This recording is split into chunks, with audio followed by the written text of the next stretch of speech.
Hey, what is going on? Jason right here. In this video, we are going to look at lists and kind of give you some perspective on how lists can best be used.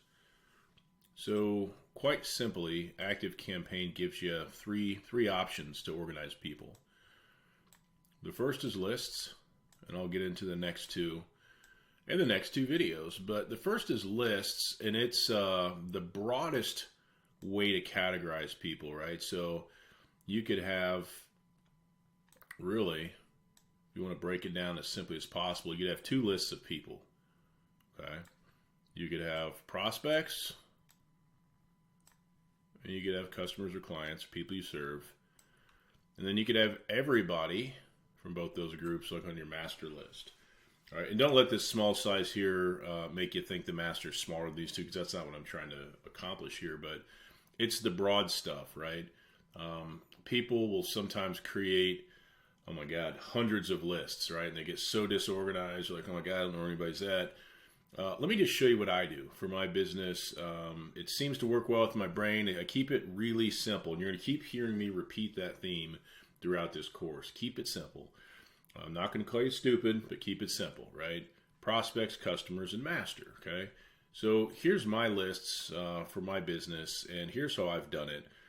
I've made a simple one and a dash with the name of the different ways that people can get onto my email list. So there's 1, 2, 3, 4, 5, 6, 7, 8.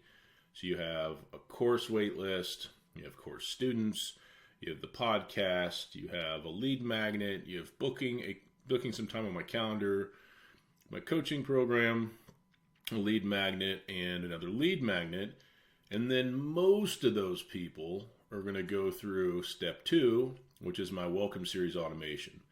And I say most of those because Get More Passive Investors, as an example, this list has its own specific welcome series built in, something I was testing. And then everybody ends up in the weekly email communications list. You may call that list main, you may call it newsletter, but it's the place where everybody resides. And some people aren't there yet.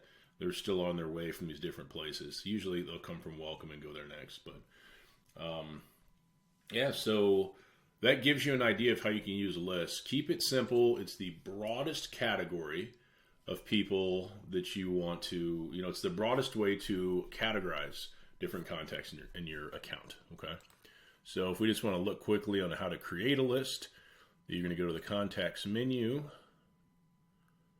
You're going to go to this list submenu, all right? And you can come over here and you can edit an existing list. And there's some neat cleanup tools and some things you can do. But just to add a list, it's very simply, you give it a name.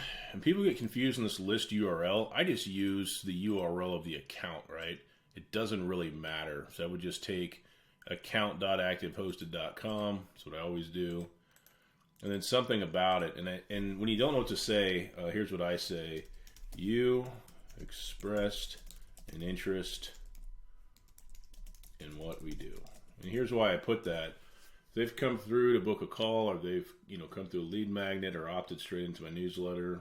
That's true. So that's all that's required to create a new list, and there you go. To delete a list, so here's the thing about deleting lists.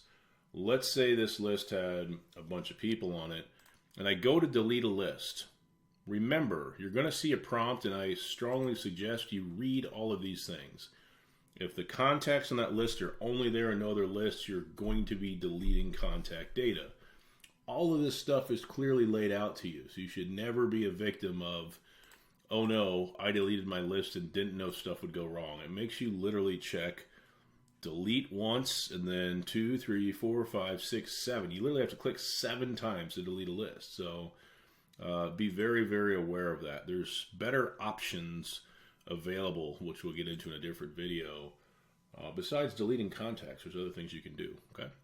So there's your introduction to ActiveCampaign lists. I hope it gives you some ideas and maybe answer some questions you had around them. See you in the next video.